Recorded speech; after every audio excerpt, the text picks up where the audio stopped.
Before I started working at a preschool, I had almost forgotten about the concept of breaks for summer, for Christmas, for all of those things. I missed them because I did not have them. One, whenever I was working in the workforce full-time, and two, whenever I started staying home full-time. It went from, one to the other.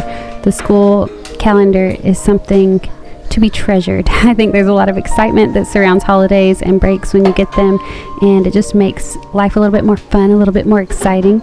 And that's one of the things that I really love about this schedule. I think one day, even whenever I'm hopefully homeschooling our children, we'll still follow some form of a school calendar and have that excitement and kind of like amp things up whenever it gets close to holidays and do a lot of fun things. But it can also be extremely exhausting whenever you're just going all out so much of the year. And so I feel like summer and those different holiday breaks are so necessary for our bodies to just reset a little bit, and for our minds to grow and our hearts to learn new things. And so that's kind of where I am in particular with this video of taking you along for a summer evening. If you do not know me, am such a morning person. I am not an evening person. I never have been. Even at the age of 10 years old, I told my mom that I did not understand slumber parties. I just could not wrap my mind around the idea of people wanting to stay up all night or late. And I still can't really. My husband is such a night owl that I see it more now, so I'm more used to it, but I still can't understand it. I still can't get on board with that. But he can't get up early. I can get up at 5 o'clock in the morning and have, like they say, half a day's work done by 8 in the morning. And so it's just, we're all different, and it takes all kinds for the world to go around, so that's fine. But what I'm learning in this summer break that we've had for the first few weeks anyways, I'm learning that the evenings don't have to be all helter-skelter, or if they are, it's okay. I can lean into that. I can embrace the spontaneity, embrace the chaos. I can enjoy everything that comes, even if our house is a bit like Grand Central Station, which you will see that's how it was this evening. I can still just soak that up. And so I'm trying to just be very flexible and go with the flow, and to really learn the discipline of self-control, gentleness, kindness, which we'll get into a little bit more. But for now, let's talk through a little bit of our evening routine. So at the start of this video, it was around 3:45 in the afternoon, which was just a little bit before our youngest daughter, Annie, woke up from her nap. I kind of adjust her nap time whenever, depending on what we have going on in the evenings and such. On this particular day, we actually had church that night, which I had completely forgotten about. We don't always do Wednesday night activities, but we had a meeting that we had to go to this night, and a friend that we were going to go support that was speaking. So we kind of got thrown off, but she napped later. And so I went ahead at the end of quiet time, nap time, and started getting some pizza doughs together that I've been wanting to make. And then I also, every afternoon when Annie wakes up from her nap, have been making her strawberry smoothie. It's got some protein powder in it, some honey, some yogurt, some milk. I've shared the recipe on here before, but if you're interested, again, I will link it down below. And then most days after Annie wakes up from her nap, we will go over to my grandmother's house, who lives on the back side of our property. We hang out there for about an hour or so. But on this day, she actually came to us, which was nice. Annie was sleeping a little bit longer, and so she just came over and hung out with us. And then my husband, in the job that he's currently at, he gets off work most days. He's home by 4:30 or 5. Sometimes it's a little bit later, but for the most part, that's about the time he gets home. In a little less than 2 months, he will actually be changing jobs, and he will be home far less. So right now we are really trying to cherish the time that we do have him home with us. As I touched on earlier, especially for myself, I feel like the evenings are just such a wonderful opportunity. It's like a daily test of gentleness, kindness, patience, self-control, goodness, so many fruits of the Spirit for me, because it is not when I'm at my best. It is not when I'm the sharpest or when my energy is the highest.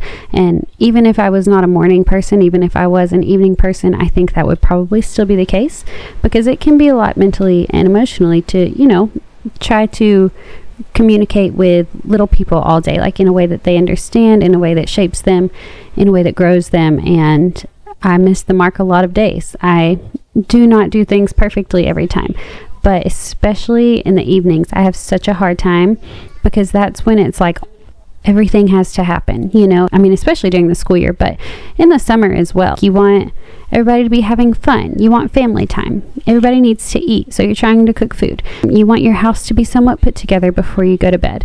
You want babies to be clean when they go to bed. All of these things are happening, and you're just trying to coordinate a lot. And I find that oftentimes I become so snippy because I'm so focused on the tasks at hand.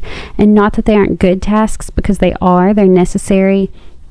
And I think that they're very important, and it's important for us to have a good sense of order in our household.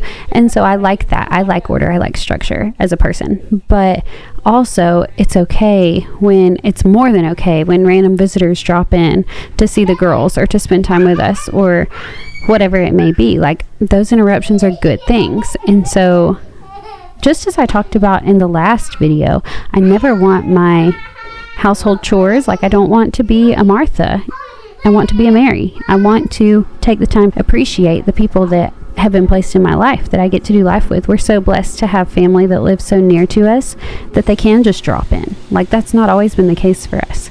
And we're so blessed to have Nicholas, my husband, home with us right now. That will not always be the case. And I'm so blessed to have small children that are home for dinner every night. You know, I want to embrace these things. I want to not wish them away and not like crumble my way through them. So I'm just really trying hard to keep a positive tone and allow this season of summer break to teach me the discipline of flexibility, especially in the evenings at our home. So as much as I say that I like mornings better, there are a few things sweeter in life than watering the garden and watching lightning bugs go wild in the yard and smelling fresh linen from the line. And I mean, the Lord's just so good to bless us with these simple little things throughout every part of our day, even the parts of the day where we complain or, like I said, we grumble our way through it. Like, He's so gracious to say, okay, well, if you're willing to just open your eyes a little bit and see what I have all around you, I want to bless you. Probably should not get in the way. Good work, buddy. I'm trying to get you in one.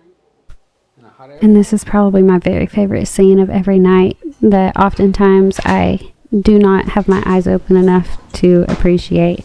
But just having a husband that helps, that does life alongside of me, that, you know, dreams big with me, but also is willing to do the work to make those dreams a reality. It's the most wonderful thing in the world. I love, love, love doing life with this man. And usually while I'm watering the garden, he's putting the chickens to bed or, you know, pruning the tomato bushes. He's folding towels. I mean, I love that I get to do life with my best friend, and it's just the sweetest thing ever. So, like I said, a lot of the times in the evening, I'm so tired by this point that I don't slow down to just let that set in. But I really am truly, truly abundantly blessed where that is concerned. So I love that a lot of nights we make tea and we get to sit in bed and drink it together while we watch TV, or he reads a book and I work on editing, whatever it may be. I've been trying, as you can see here, I hear that the uglier you go to bed, the prettier you wake up. So I'm taking that to heart, and I'm trying to use one of these, I don't even remember what it's called, but one of these things that you wrap your hair around. It's like heatless curls, but I really don't sleep well with it, and it always needs to be pretty heavily touched up the next morning with a curling iron. So I'm thinking I might try some different methods. But lately I've also been trying to touch up my fingernails and toenails each night. Even though I have a garden, it doesn't mean I can't have pretty hands and feet. But thanks so much for coming along. I hope you enjoyed this, and I hope you're having a great day wherever you're at. I'll catch you next time. Bye, guys.